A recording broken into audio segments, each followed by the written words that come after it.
Good afternoon. My name is Crystal Marshall, and I am a junior here at Hillsdale studying political economy and Spanish, and it is my privilege to introduce to you this afternoon Dr. Stephen Hayward. Dr. Hayward is the F.K. Weyerhaeuser Fellow in Law and Economics at the American Enterprise Institute and a Senior Fellow at the Pacific Research Institute for Public Policy. Dr. Hayward holds a PhD in American Studies and an MA in Government from the Claremont Graduate School and has been a visiting professor at Georgetown University and Ashland University. He writes frequently for numerous publications, including National Review, Reason, The Weekly Standard, the Claremont Review of Books, as well as a feature article recently published for a commentary magazine entitled The Liberal Misappropriation of a Conservative President. His newspaper articles have appeared in the New York Times, the Washington Post, and the Wall Street Journal, among others. He is the author of several books, including a 2-volume narrative history of Ronald Reagan and his effect on American political life, including The Age of Reagan, The Fall of the Old Liberal Order, 1964 to 1980, and The Age of Reagan, The Conservative Counter-Revolution, 1980 to 1989. Please join me in welcoming Dr. Stephen Hayward.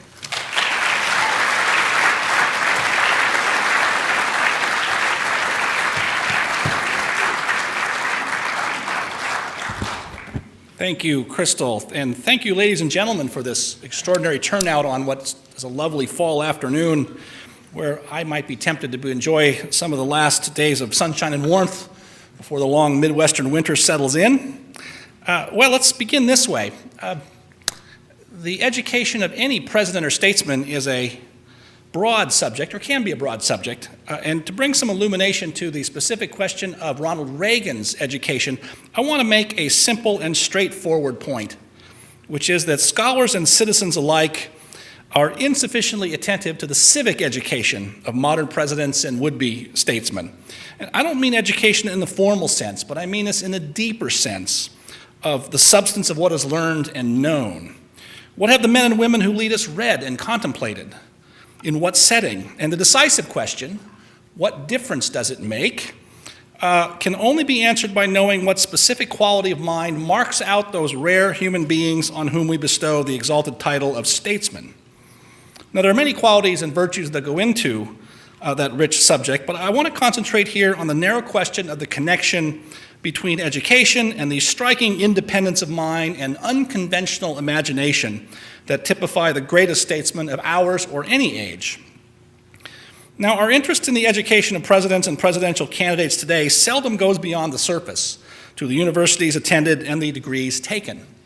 Our current president and our last two presidents, in fact, had graduate degrees from Yale and Harvard, which satisfies the threshold of approval and comfort for the Washington Beltway. Yet the contrast between our previous president, who had a Harvard MBA, and our current president, who has a Harvard law degree, begins to suggest the problem. And I don't just say this because of their obvious ideological differences. It's not clear, for example, that George W. Bush's MBA, let alone his undergraduate education at Yale, which he seemed to regard with a proper amount of insouciance, was very useful to him in the conduct of his presidency, as much as was more useful to him, I should say, what was more useful to him, I think by his own statements, was his self-study of history, which consisted during his presidency of reading nearly 160 books, a fact that was seldom advertised to the media or known to the public. Our current president, by contrast, seems almost willfully ignorant of American history and political culture, as when, for example, he speaks of the 57 states, connected by the Intercontinental Railroad, which may have even passed through the historically Republican state of Texas, when presumably it was not occupied by Marine corpsmen. Now, Ronald Reagan had a much sounder attitude about the presumptive credentialism of our time. When told that one of his prospective cabinet nominees had a graduate degree from Harvard, Reagan said, well, we won't hold it against him.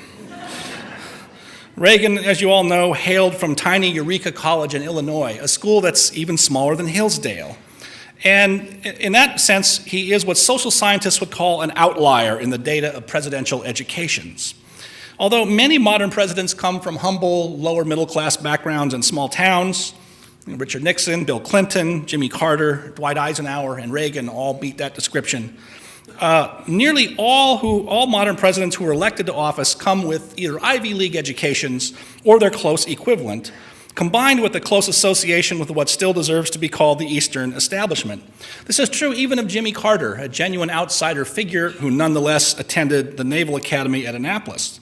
And I think it's striking that Richard Nixon did penance for his undergraduate education at Whittier College by attending Duke Law School and then settling in New York as a Wall Street lawyer as the path back to the White House in 1968, rather than remaining in California after his humiliating defeat in the 1962 governor's race. And so, again, to take a sweep of things, our last four presidents were either Harvard or Yale men. Both Roosevelts were Harvard men, as was John F. Kennedy. Herbert Hoover matriculated from Stanford, Calvin Coolidge from Amherst, William Howard Taft from Yale, and Woodrow Wilson had been president of Princeton, although the less said about him and his education, the better. I leave that to Hillsdale's good professor, R.J. Pastrito.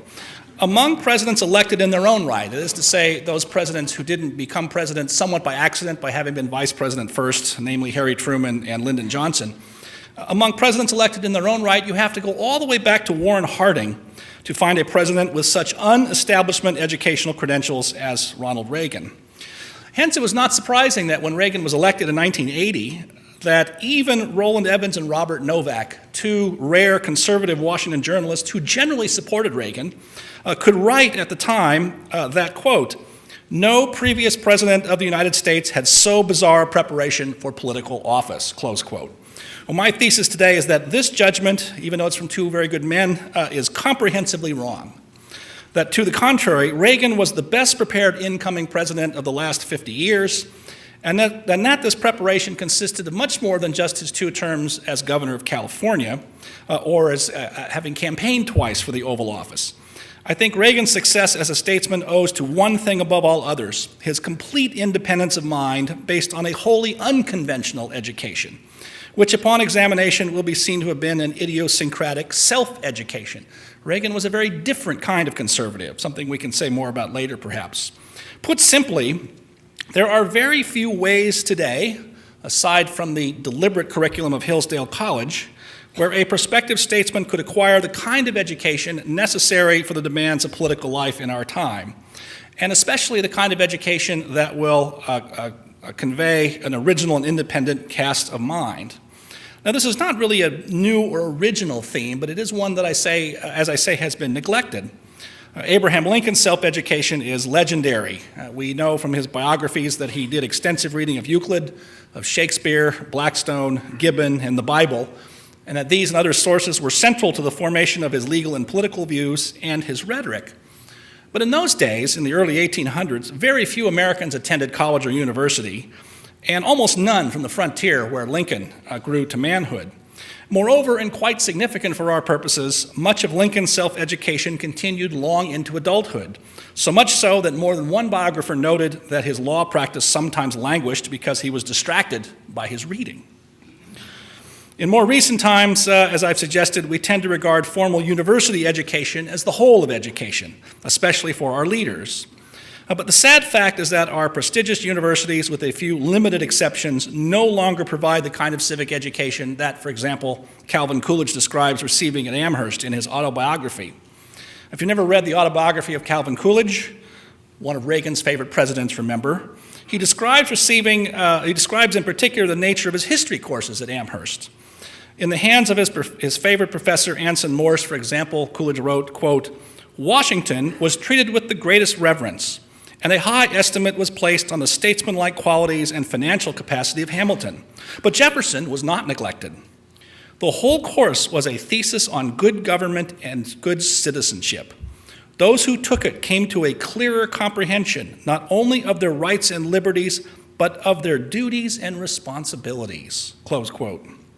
Similarly, in philosophy, Coolidge learned from his courses, quote, "that philosophy revealed that man is endowed with reason, that the human mind has the power to weigh evidence, to distinguish between right and wrong, and to know the truth," close quote.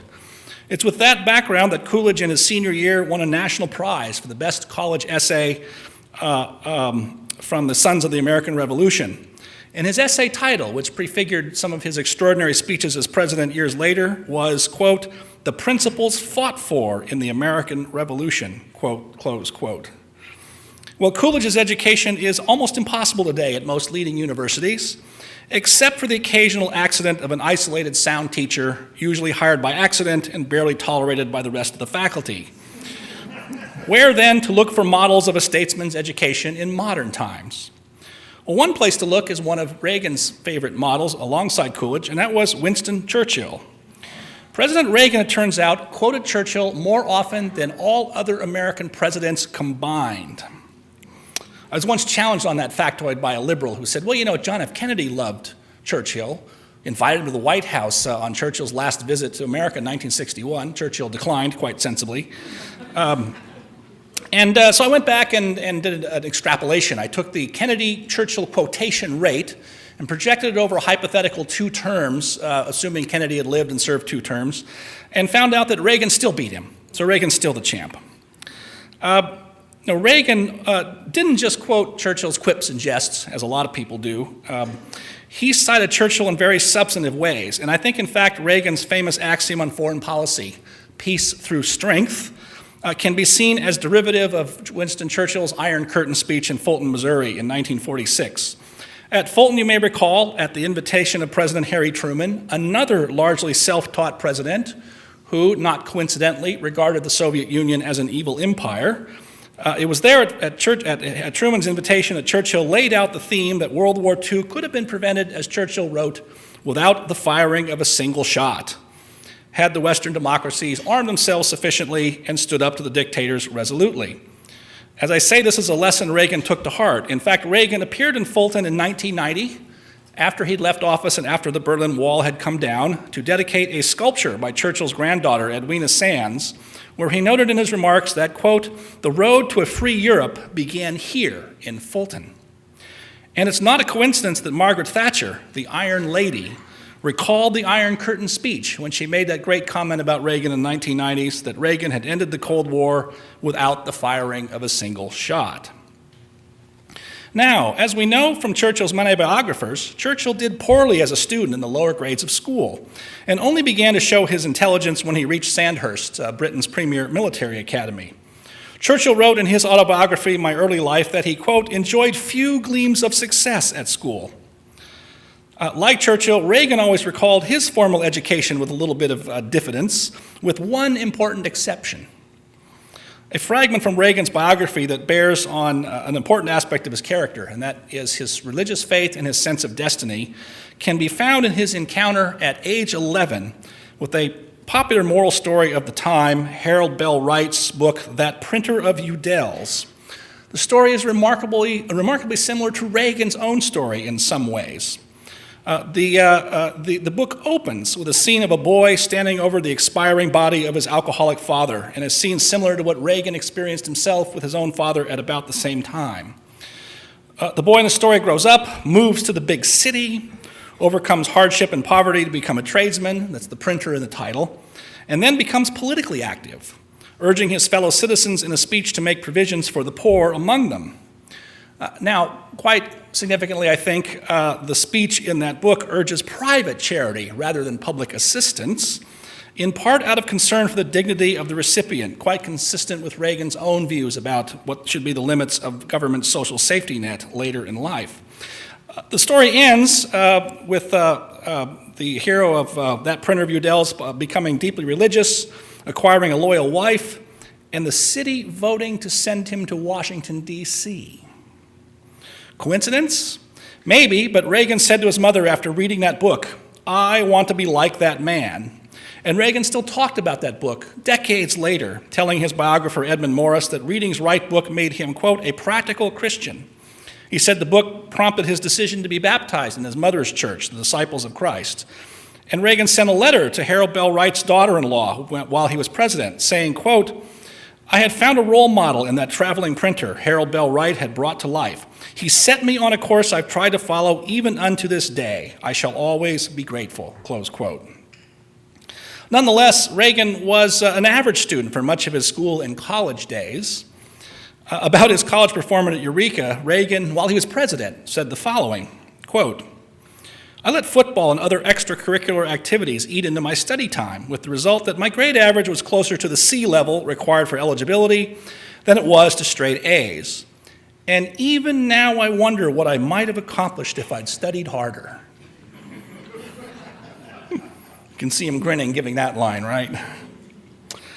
We should recall here the answer that Churchill gave when a student asked him, quite late in Churchill's life, I think he was in his 80s when this question was posed to him, how should a young person best prepare for a career in political life? Churchill's answer was short and emphatic, study history. One of Churchill's favorite axioms was, the longer you look back, the farther you can look forward. On another occasion, he remarked, quote, a good knowledge of history is a quiver full of arrows in debate. And on still another occasion, he said, quote, knowledge of the past is the only foundation we have from which to peer into and measure the future. Expert knowledge, however indispensable, is no substitute for a generous and comprehending outlook upon the human story, with all its sadness and with all its unquenchable hope, close quote. Now, we don't know how deeply Reagan read or studied Churchill. Reagan's reading habits were, although prodigious, not something he recorded, not something that he wrote letters about detailing what it was he was reading when. More on that story in a moment. But I suspect he studied Churchill more than we probably know. There were numerous of Churchill's books on his shelves in his home in Pacific Palisades and up at his ranch above Santa Barbara, where, by the way, many of them are still there today. But there's a clear parallel between the self-education of Churchill and the self-education of Reagan. If you know the story of Churchill, he went off to India after getting out of Sandhurst at the age of 22, although he was ambitious to enter politics at some point. But significantly, he wrote the following, quote, I began to feel myself wanting in even the vaguest knowledge about many large spheres of thought, close quote. In other words, Reagan recognized that his formal education had been inadequate for a would-be politician. Although I think this was probably to his advantage, certainly it would be today. As he wrote, quote, the reader must remember that not having been to a university, I had not been through any of those processes of youthful discussion by which opinion may be formed or reformed in happy irresponsibility. So Churchill adds, I resolved to read history, philosophy, economics, and things like that. It was a curious education, first because I approached it with an empty, hungry mind and with fairly strong jaws, and what I got, I bit. Secondly, because I had no one to tell me, this is discredited. You should read the answer to that by so-and-so. There is a much better book on that subject, and so forth. End quote. In other words, Churchill had the graduate students' reading list without the often stifling guild mentality of the graduate faculty. He formed his own views, reading these books by himself, sometimes 4 or 5 hours a day in the hot sun in the afternoon in India when most of the other British subalterns were napping. So we do know from Churchill's letters home and also from my early life that, for example, he read all 8 volumes of Gibbon's Decline and Fall of the Roman Empire. He read William Lecky's History of European Morals. He read a lot of classical philosophers, Plato's Republican Symposium, the works of Aristotle, Schopenhauer, John Stuart Mill, Adam Smith's Wealth of Nations. He read also Thomas Malthus, Charles Darwin, and on and on and on. One book we know he read, but what he omitted to mention was Machiavelli's Prince. Knowing this is a book with a dangerous reputation, he omitted mentioning that in his published works. Reagan, I like to suggest, went through a similar period of self-education that resembles Churchill's in some ways, although it happens later in his life than Churchill. There were 2 key phases of Reagan's self-education, both involving a combination of experience and study.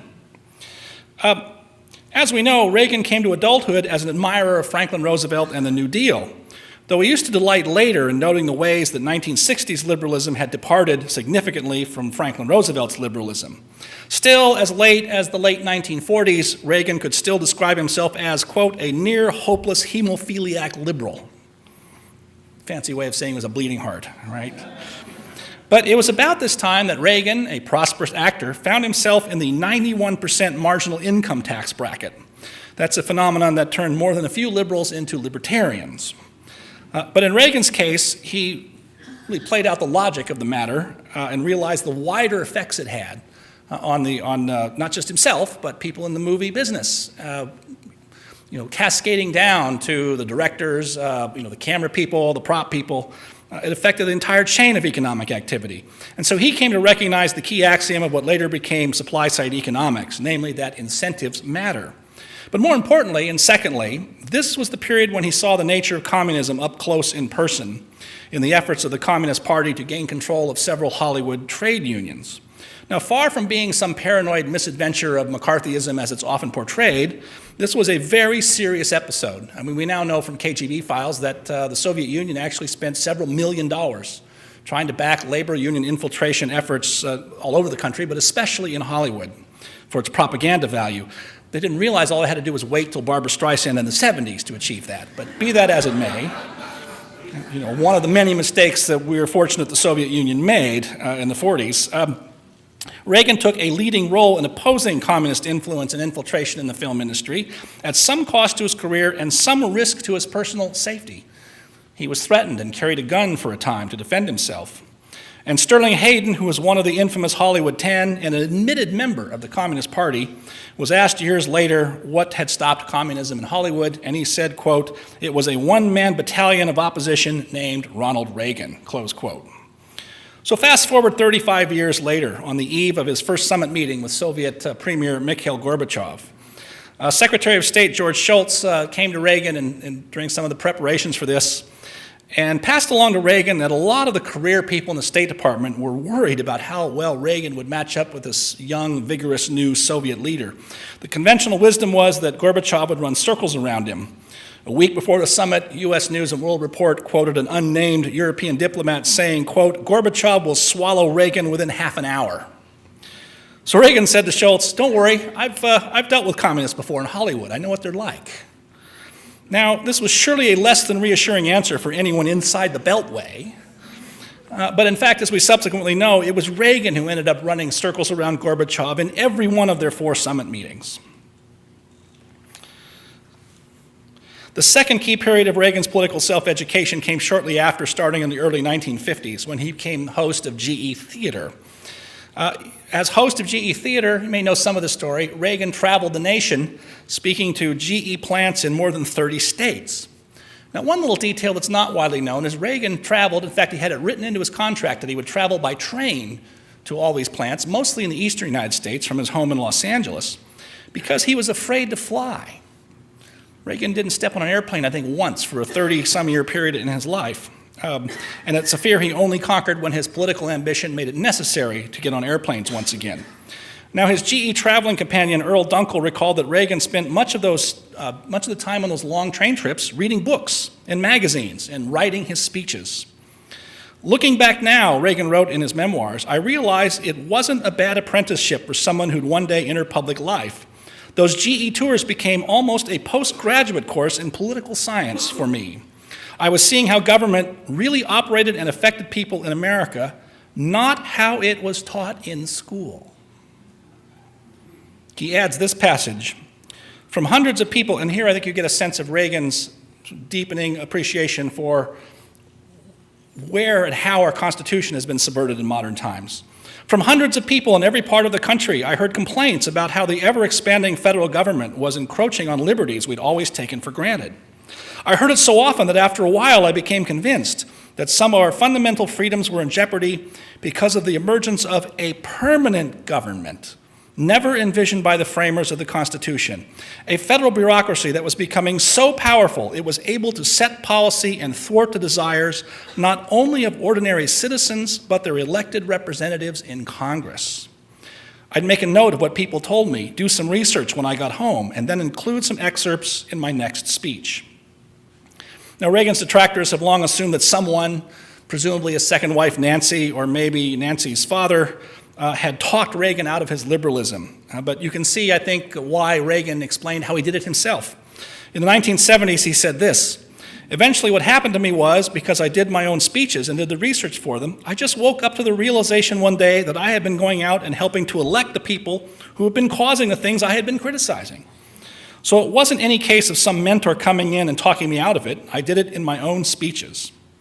It was also during those touring days for GE that Reagan began to experience what he called the vindictiveness of the liberal temper.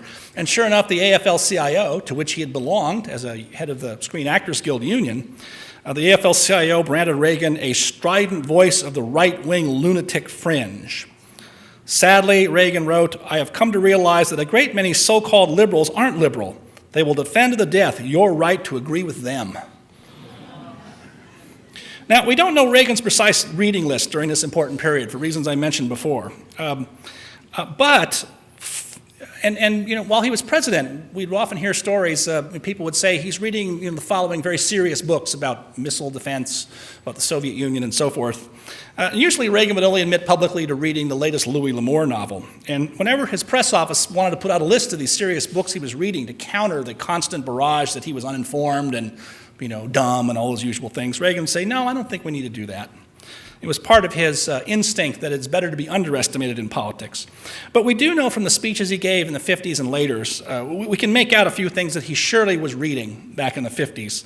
For example, we know he read Whittaker Chambers' great book, Witness, because Reagan could quote long passages from memory 30 years later.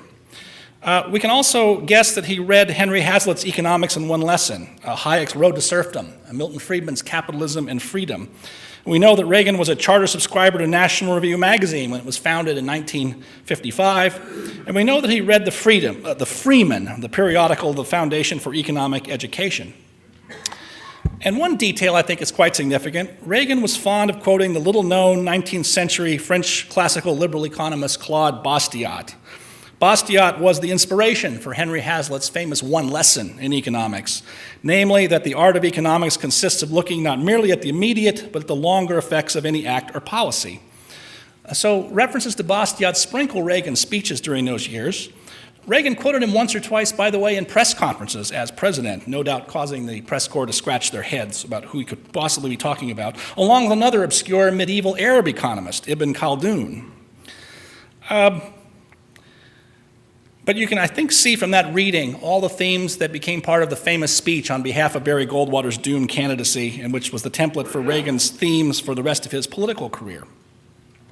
Now, there's lots of good examples of Reagan's unconventional conservatism and bold imagination at work, but there's one particular worth noting because of its continuing applicability to our current situation. In the late 1970s, Reagan took aim at a liberal proposal to have the federal government guarantee a job to anyone who wanted one. In other words, guaranteed full employment by the government. Alongside the ideal of nationalizing health care, this is at the top of the liberal wish list and has been since at least the 1930s, if not earlier. In the 70s, it was called the Humphrey-Hawkins bill, and it was the subject of a major national debate at the time. Reagan devoted numerous newspaper columns and radio broadcasts to attacking Humphrey Hawkins in the strongest possible terms. His economic argument was straightforward and will sound very familiar, namely, especially familiar in this age of trillion-dollar stimulus bills, namely that by running a deficit, the government is only taking money away from more productive private sector investment. But Reagan didn't end there. He went much further. He went on to say, for example, quote, "But there is much, much more to fear in Humphrey Hawkins. Actually, it follows a pattern once used in Italy by a fellow named Mussolini, and then it was called fascism," close quote. And that was not Reagan's only invocation of that incendiary term. During his 1976 campaign, Reagan commented to Time magazine, quote, "Fascism was really the basis for the New Deal," close quote. Well, in the 1980 campaign, Democrats remembered this and brought it up. Ted Kennedy in particular made a point of using this as an example of how extreme Reagan must be to say something like that. The Washington Post snapped to attention, did its duty, and did a front page story with the headline, quote, "Those old Reaganisms may be brought back to haunt him." Now, if you're a conventional politician and you're a conventional campaign consultant, the thing you want to do is to make this story go away. You want to say, "I didn't mean it, I was misquoted, it was out of context, I was only joking, it was a thought experiment," something like the governor of North Carolina last week after saying we should cancel elections, right? What do you suppose Ronald Reagan did? Not that. To reporters, he said, and he defended the comment, to reporters he said, quote, "Anyone who wants to look at the writings of the brain trust of the New Deal will find that President Roosevelt's advisors admired the fascist system. They thought that private ownership with government management and control, like the Italian system, was the way to go. And that has been evident in all their writings, close quote. And this was, Reagan added as a nice little twist, this was long before fascism became a dirty word in the lexicon of liberalism. Well, now the Washington Post, they said in their story, quote, several historians of the New Deal period were questioned by the Washington Post, and they said they had no idea what Reagan was referring to. Not sure who's more limited here, the historians they talked to or the Washington Post. But once again, Reagan's clearly on to something. And now, by the way, I mean, his comment is maybe politically imprudent in a conventional sense, and it was also somewhat dissonant with Reagan's favorable evocation of Franklin Roosevelt in other contexts in that campaign. And, it's just dangerous territory to head into. Most people think fascism means dictators and stormtroopers and funny uniforms and persecution of minorities. But you can see that Reagan meant it in the precise term of public control of private resources. And so to go back again to another fragment from his attack on Humphrey Hawkins, Reagan said, quote, the annual plan would involve government allocating resources, including labor. It creates national government machinery for planning virtually every aspect of American life, projecting national goals for production, purchasing power, and so forth. And why not? There were liberals at the time saying that Humphrey Hawkins would be the first step toward state planning of the economy. That was Felix Rohatyn, the financier who helped save New York City from its bankruptcy. Well, where did Reagan get this outlandish idea? Well, the most likely source was a book well known to Reagan, Hayek's Road to Serfdom. In that book, Hayek notes, quote, indeed, there is scarcely a leaf out of Hitler's book which somebody or other in England and America has not recommended us to take and use for our own purposes. In 1934, the newly established National Planning Board devoted a good deal of attention to the example of planning provided by these four countries, Germany, Italy, Russia, and Japan, close quote. Now, with Reagan's phenomenal memory and his imagination and his courage to say something that no one else would say, including most other conservatives, that was all Reagan needed to press that point and defend it.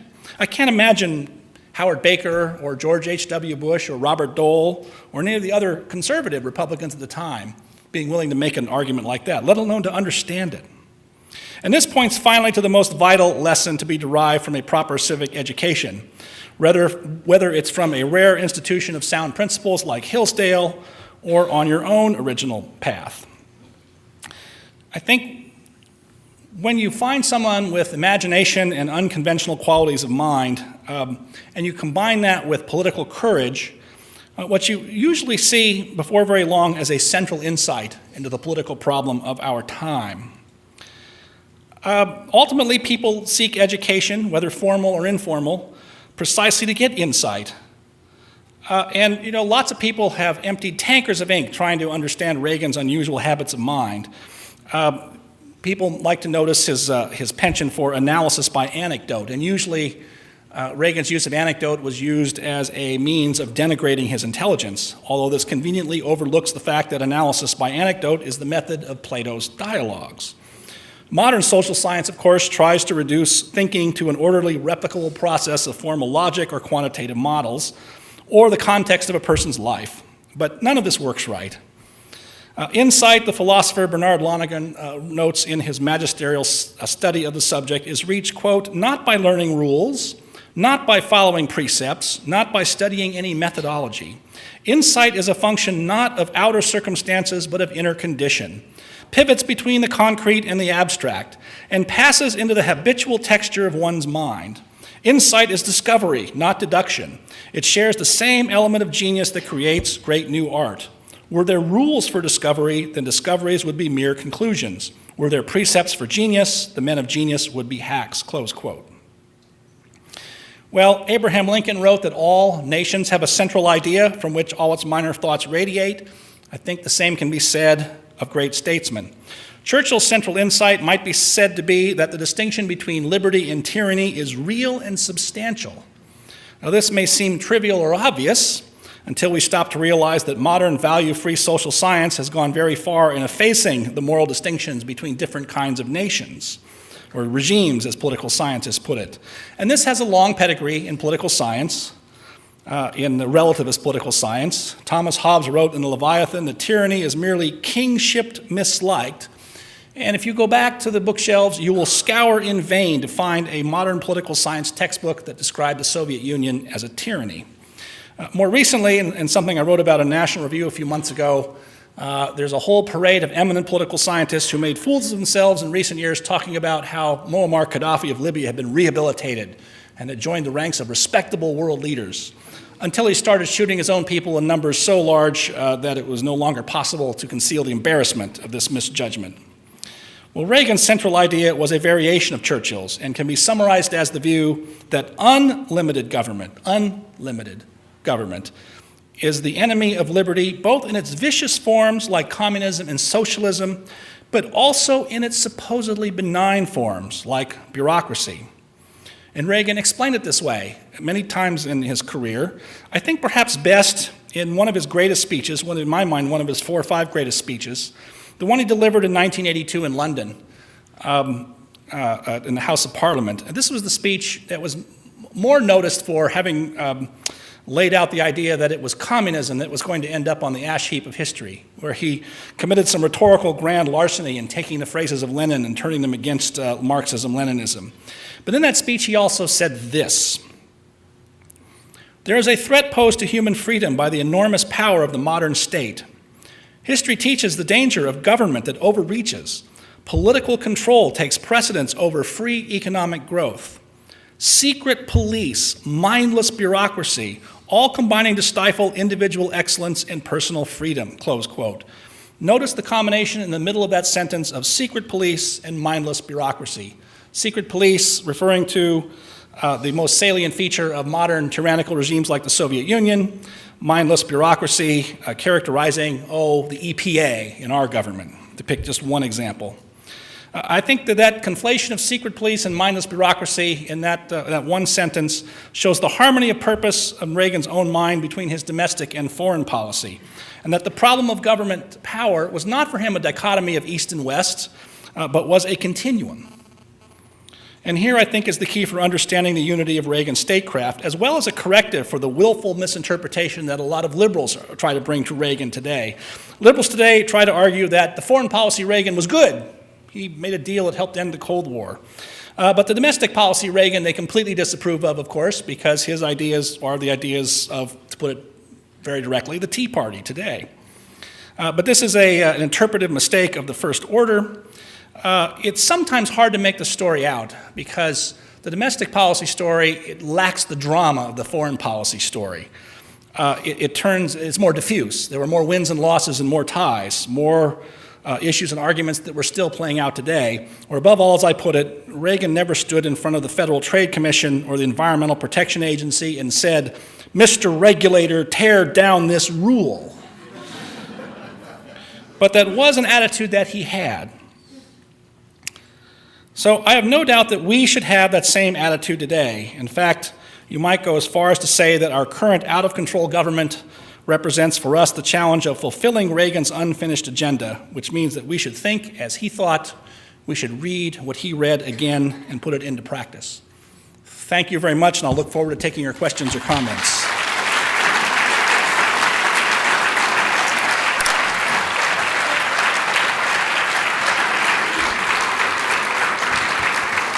Now they're going to be, there we are. We've got 2 students with microphones, so raise your hand and I'll spot you without my glasses. And there's a gentleman in the front row to kick us off. Once you get one question, go ahead, sir.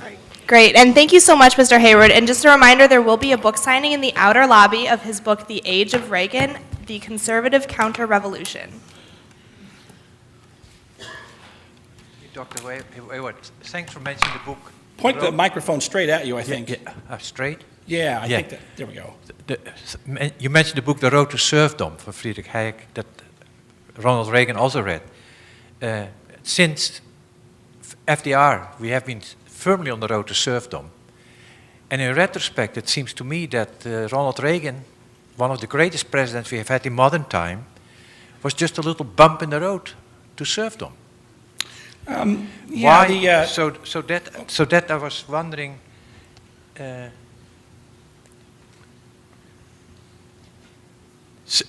So the conservatives have proven to be impotent to resist the advancement of the socialist agenda. So what is it that both have that makes them, in the end, that makes the conservative impotent to resist this slide into serfdom? Oh, okay, interesting question. Oh, sorry. Yeah, and my own answer to that is, it has to do with a view of morality that both share. Namely that man has no right to live for his own sake. Your moral value comes from your contribution to society, to your fellow man. And that's opposed to those inalienable rights, that we in fact have no right to our own life. Let me take the first 2/3 of your question and the architecture of it. Russell Kirk, who used to hang around these parts a lot, used to like to quote the line from T.S. Eliot that there are no lost causes because there are no gained causes. Now, I'm not quite sure I completely understand what Eliot meant by that or what Kirk saw in it, but the point, I use that to set this up. If you look at the ledger of things, you can make the case for partial victories that have been enduring. I mean, yeah, true, Obama wants to raise taxes on everybody, but there's very little chance he's going to get tax rates back to 70%, which they were before Reagan came to office. We're not going to make holding gold illegal. We're not going to re-regulate. We're regulating some things like banking and finance, and it's all going wrong. But there are certain areas of progress that look to be close to irreversible. Now, one thought experiment to keep in mind is you might say, winning the Cold War, that's not a bad thing to have accomplished. And if you did only that, it seems to me that you would celebrate the statecraft of Reagan. The converse of that thought experiment is one I've often had is Franklin Roosevelt was able to do what he did because he had 2 full terms and then was able to stay in office during the war and then basically cement a lot of things in place. Especially, I think he appointed by the time he left office 8 of the 9 Supreme Court justices, and they were all bad, right? And as a thought, there's no way to answer this question, but as a thought experiment, what might Reagan have accomplished if he hadn't had the Cold War to fight? If he actually was able to spend all 8 years trying to accomplish domestic reform. My guess is he would have actually accomplished more than he was able to. And some of the places where he was frustrated, he would have been able to break through. Now, that's only speculation on my part. But to circle back to the beginning, there are no lost causes because there are no gain causes. I look at the Tea Party today, and it looks to me almost exactly like this tax revolt of the late 1970s, with one difference. The tax revolt was really about high taxes. The Tea Party says it stands for tax enough already, but an awful lot of the energy of the Tea Party comes to sight as for their interest in the Constitution.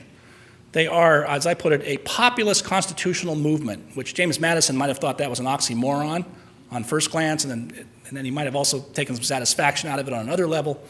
But here's where I think you have to look things over the long view. I think the Tea Party owes a lot of its inspiration to one of Reagan's initiatives that we've almost completely forgotten. In the second term of Reagan's presidency, mostly through Attorney General Ed Meese, they picked a big fight over the Constitution. You had Ed Meese, in particular, giving speeches and writing articles on how we need to return to original intent jurisprudence. And the New York Times, of course, had a fit. 2 Supreme Court justices gave speeches to rebut him. And all the law reviews published symposia on why the Reagan people were crazy. Well, the thing that's remarkable to me about that is there was no polling data saying that the public wanted a debate about the Constitution. There was, if you'd asked people in an open-ended survey what are the leading problems of the country today, you would have not even gotten a rounding error below 1% of people saying, I'm worried about the Constitution. That was not on people's minds. It was on some conservative minds, but not on the general population. And now it is. And now we're having this vigorous debate, partly prompted by Obama's overreaching. And I think we're in a better position to carry forward that debate because of that fight and some of the other things that happen around it, like the Federal Society. And these fights are seldom won completely.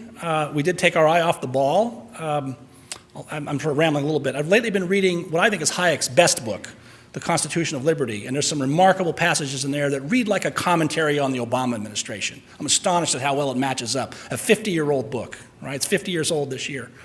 And one of the things he says in a chapter I was reading yesterday was, old formal socialism is dying, state ownership or production, but the new welfare state kinds are actually going to be harder to fight. I'm paraphrasing a little bit. And that it turns out to be exactly what has happened. I think we did get complacent after the Cold War ended and thinking that liberalization, the classical liberalization, was going to sweep the globe. And suddenly here we are after 2008 saying, what happened?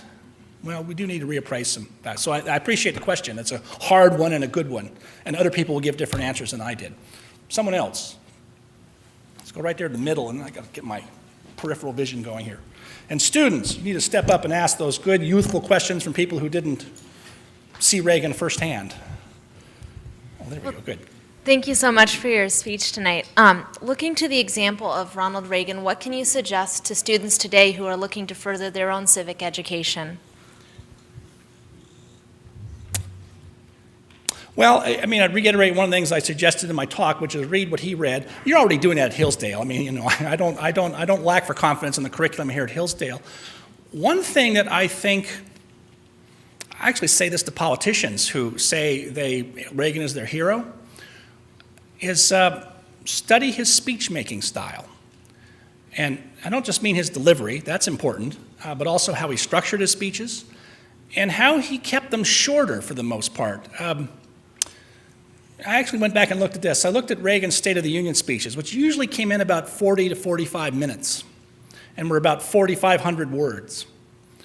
And he gave them pretty quickly. And, you know, he liked the applause and everything. But here's the point, I should get to the direct point. Reagan, one of the things Reagan learned from show business was always leave your audience wanting more. The average politician thinks, I'm not leaving the room till I've told everybody everything I think. That's a huge mistake. I think if you internalize in your political communication that show business rules of Reagan, you'll be better off. Oh, so in the State of the Unions, Bill Clinton routinely pioneered the 6,500 to 7,000 word Castro-esque State of the Union speech. And it's been that way ever since. I mean, even George W. Bush kind of did that. So, in other words, you know, leave your audience wanting more. The variation of that is less is more. And then there's the sort of the rhetorical structure of his speeches is worth studying. I have to say, I get very frustrated when I hear politicians, you know, conservative politicians say Reagan's their hero, and I want to sort of slap them upside the head and say, well, then do your homework and pay attention to how he did it. Now, these are some of the things that are sort of on the surface. You know, the substance is equally important or more important, but, you know, they go together. And Reagan had an instinctive understanding of that. Again, partly acquired from a show business career, partly, as I suggested a little bit, partly from you know, going and speaking to audiences on political subjects for 10 years before he was ever a candidate. Almost nobody gets that kind of experience. And so I would say, finally, it's worth learning how to talk on your feet. If you want to be not necessarily an elected official, but someone who wants to participate in public life, and by that I mean show up at your local county supervisors meeting or county commission meeting when they're doing something bad, and you have the 3-minute during the open mic thing when you can deliver a 3-minute beat down that really gets the point across. That's a great skill to learn how to do. So, you know, speech and debate, drama for that matter, that's worth learning too. And Reagan would tell you that, I think, if he asked him. Someone else here. Let me, on a wing somewhere. Get the gentleman here at his hand up. Yeah. Thank you, Dr. Whitaker, for your presentation. My question ties in with a speaker yesterday at this time, Ronald Reagan. He had a topic of Ronald Reagan and communism in Hollywood. Right. And I didn't get a chance to give him this question, so I'm going to give you the question. Okay. In your opinion, Ronald Reagan's evolution from a liberal to a conservative, what impact, or was that a catalyst for his first marriage failure to Jane Wyman? Well, you know, both Reagan and Jane Wyman, to both their credit, never really talked much about, you know, their personal life and what led to all that. There's sort of little bits and pieces that floated out over the years, and there's sort of one interesting little wrinkle on this toward the end I think is funny. You know, Reagan was beginning to get deeply interested in politics. I think he started, you know, he talked about when he was in the service, you know, as an Army captain in World War II, he said, that's my first experience of inefficient bureaucracy, and realizing that the government could behave pretty stupidly. So we began to see it as in the service. But it was in Hollywood, and Ron Reagan may have told you some of these stories yesterday. You know, he went to some of these meetings of these supposedly liberal groups, popular front type groups, and he realized these people aren't liberals, they're communists. They're lying to us. And that was very bracing to him. And so he gets deeply interested in politics, and I think Jane Wyman was completely uninterested in this. And so I think they just sort of grew apart. Now, I think what's interesting about this is you fast forward 30 years to when he's president, and there's a real lesson in how canny the guy is.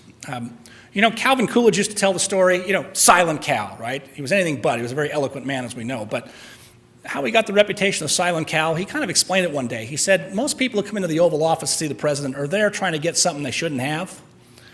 And he said, I find if you just sit very still like a cigar store Indian, after about 3 minutes, they run out of gas and leave. You can imagine, by the way, how unnerving it would be to be in the Oval Office if a president's staring at you and not moving and barely blinking, right? You'd get, right? Well, that would never work for a guy as gregarious as Ronald Reagan. So with that in mind, remember the complaint made about Reagan. So, sorry, I'm telling this all out of order, but in the late 40s, in the time of his divorce, people said, Reagan won't shut up about politics. It's all he talks about. He's becoming a bore. So in Washington, Tip O'Neill, often as Republicans would go to see him. In Reagan's diary, he complains more often about Republicans than Democrats. His own Republicans not backing him up on the things he wanted to do. Interesting sub-story that I think I'm the first person to really tell this more in my book about him. And so even Bob Dole comes to work him over about increasing taxes. And the gregarious Reagan, he doesn't want to argue about this stuff. It makes life unpleasant, right? So he would tell them Hollywood stories. He'd come in and he'd tell them some Hollywood story they'd heard before, and then, some aide would come in and say, oh, I'm sorry, Mr. President, it's time to move on to your next meeting. So all these smart Washington people would walk out of the room and say, darn that Reagan, we can't get him to be serious. All he talks about is Hollywood and tells us jokes and stories. It shows what an unserious guy he is. Now, so here's the Reagan from 40 years before, who was obsessed with politics, and the Reagan's going to tell Hollywood stories to politicians. Who's being had here? They never figured this out. They never figured out they were being had every time. It was Reagan's defense mechanism.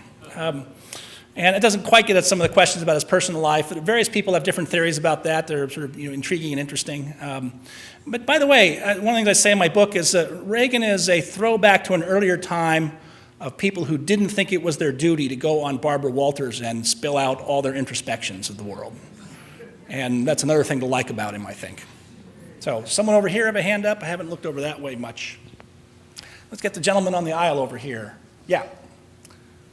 On the other, right over there, on this aisle.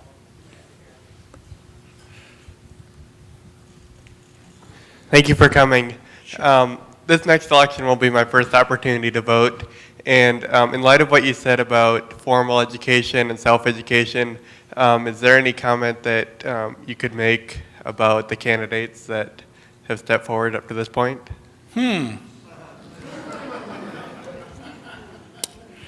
Oh boy, you want me to play pundit? Hollywood stories. Yeah, I mean, I don't see that same originality of mind, and I don't think anybody. I mean, there's certain people, certain ones have certain virtues that I kind of like. Herman Cain is interesting. I think he's sort of formed his the school of experience, I think. It would be better, I think, if he'd held some kind of public office before he runs for president, but that's a little thing. I've always been a big defender of Sarah Palin because she reminds me of Harry Truman, someone who was self-taught, and I remember, she went to 3 colleges, and the 3 of the wrong colleges, of course. That's one of the great complaints about her, and I thought, oh, well, that means she's, I like that. Right now, if you ask me for my prognostications, I think Romney's going to win the nomination just because he's the best organized. He's been through this before. But he looks way too conventional to me. He's sort of the presidency as conceived by McKinsey Consulting. And another, this time we really will have an MBA presidency, unlike George Bush's, and that doesn't give me a lot of confidence. And Perry I haven't really looked at close enough. I haven't read his book. I probably should. Bachmann's kind of interesting. She's pretty fearless and shown some real spunk, I think. Made some mistakes, I think, too. But yeah, I mean, sorry, Governor Christie's not going to run. That was announced today if you hadn't heard it. He's not going to run. I think he's an interesting guy. And it's time for I kept joking for months that my ideal ticket was Christie and John Bolton. I didn't care what order, because I want to bring back girth and facial hair in the executive suite. So, yes. Were there any disadvantages to Reagan's being self-educated? Any disadvantages to Reagan being self-educated? None that, well, I think that sort of mistakes he made and certain kinds of weaknesses you can make out about him really aren't the result of his education, formal or informal. Reagan's one, maybe not his only weakness, but you don't say one weakness, but one weakness that Reagan had, which is fairly common with leading statesmen like him, is they tend to overestimate the force of their own personality. Churchill used to say, if I could just be, at the end of World War II, he would say, if I could just dine alone with Stalin once a week, we could avoid all this post-war trouble we see coming at us, which is surely wrong, right? That's a completely a misjudgment of the depths of Stalin's evil and an overestimation of your own force of your own personality. And Reagan used to say something similar to that. He used to say throughout his presidency, before he started having summit meetings with Gorbachev, gosh, if I could just get one of these Soviet leaders up in an airplane and fly them around American cities and explain our country to them, they'd realize how stupid their system was. And his aides would sort of roll their eyes, and he really thought that. And I think you see that a lot of other folks. Bill Clinton thought he could bring peace to the Middle East if he just sat long enough with Yasser Arafat in 2000. And they almost deserved each other, but that's another. Right? Anyway, but that's not an educational thing. That's sort of a sort of character trait that you often find in people like that. And as weaknesses go, that's not the worst one in the world. In Reagan's case, there may have been a certain, that's part of the self-confidence he had throughout his whole life. He was very confident in the acting profession, even when it went badly for him, and he had to sort of change what his act was and so forth. So no, I don't. He was a smart guy who got stuff, and then concealed from us how smart he was. Anyway, we got time for one or two more. Look at the gentleman right here in the middle, and then I'll try and get way in the back there. I'm not looking way there. You go that way, and then look at the guy in the back. I'll try and squeeze two more in here and answer more briefly.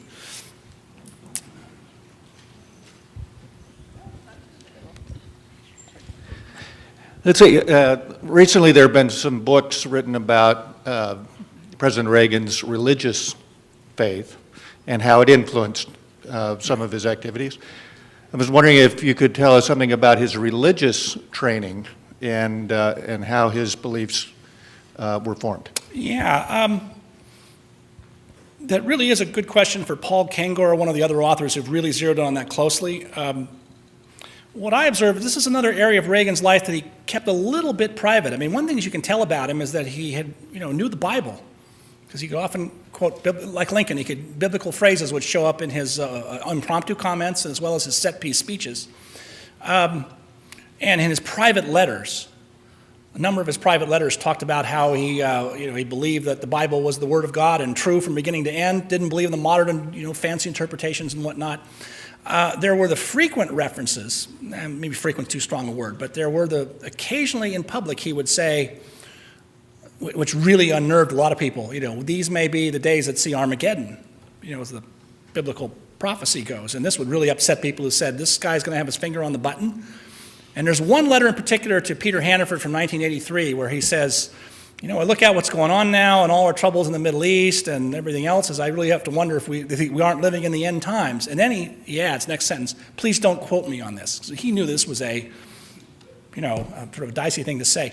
I did ask, I forget why I asked Ed Meese about this or why it came up in conversation, but in addition to Reagan's sort of private sense that I sort of alluded to earlier in other contexts, he was also put off by the way he thought Jimmy Carter had abused his religious faith and wore it so much on his sleeve. And one of the sort of unseen corrections that Reagan wanted to bring was to try and bring that back into some kind of proper bounds. And so Reagan would make lots of general references to religious faith, God bless America, and so forth at the end of his speeches. But he thought Carter had gone too far with that. And that's sort of another interesting, and that's something he never said to anybody, never wrote down in a letter, but something that Ed Meese told me he thought was, I think maybe Meese said Reagan had said that to him a couple of times as they were getting up in the campaign of 1980. Let me take the gentleman in back, and then we're out of time. All right. Thank you very much, Dr. Hayward. I was just wondering what effect you think Reagan's experience at Eureka College had on his self-education. At Hillsdale, we talk about learning how to read and how to think. And we'll probably read a lot more once we get out of here, but we learn how to do that. Yeah, the great question. If you all heard the question, it was, how did Reagan's education at Eureka College, help his subsequent self-education and career, and I think the tie-in there is, and actually, I'm glad you asked that because I wanted at some point to say, the point of a really good education, formal education like you get at Hillsdale, is that you're not finished when you're done here. You'll be finished with your degree, but that's in some ways the beginning, and it equips you then to go out and learn more. And now you'll have the foundation to learn things well, and learn them sensibly on your own, or in graduate education, or in a profession, or so forth. I'm not sure anyone's ever been able to find out what the actual curriculum was at Eureka College, what books were on the reading lists that Reagan took. Apparently none of his college essays, or very few of his college essays, survived anywhere. But one salient aspect is Reagan graduates from Eureka College in 1932. So at the beginning of the Great Depression, right? Or beginning of the Great Depression, beginning of the New Deal. Keynes' general theory doesn't come out to 1935, 36. Reagan learned, he was an economics major. He learned his economics before Keynes. And that's why when you finally got the challenges to Keynesianism in the 70s really matured, supply-side economics, but also the critiques that people like Henry Hazlitt and Milton Friedman made, it was an easy sell for Reagan. Richard Nixon had said we're all Keynesians now. At the moment, Keynesianism was about to expire. Again, the product of a conventional establishment education, right? And Reagan immediately saw the wisdom of this and was able, by the way, to re-articulate it in his own words and add to it in his persuasive power. That's one of the great things about Reagan is, you give him a technical idea. There's some people who talk about how they'd send him a draft for a Saturday radio address about why they needed to refund the World Bank. This is the one story Peter Wallison tells. And it's all very technical Treasury Department stuff. And Reagan rewrites it into a paragraph and a half, and it's just these people say, we can't believe how clear this is and how much better it is than what we provided. Right? He could do that sort of thing. There's another great story. He was on the commission in the mid-'70s that Ford set up. It was the Rockefeller Commission to sort out the problems of the CIA after the Watergate scandals. And they're having a meeting one day where they're fighting about something, and Reagan's just sitting here watching, and they're all thinking, why doesn't he ever say something? And Reagan finally raises his hand, and he'd been scribbling on his yellow pad and says, here, fellas, like he'd say that, right? I've written 2 paragraphs here on this problem. And he reads it aloud, and they all look at each other across the table and say, that's what we want to say. Well, we know a lot of sources for that sort of ability. But certainly the one particular point I think we can be confident about is that his pre-Keynesian economics training served him very well when the post-Keynesian moment arrived in the late 1970s and 1980s. So thank you for that question. Thank you all very much for coming. Yeah.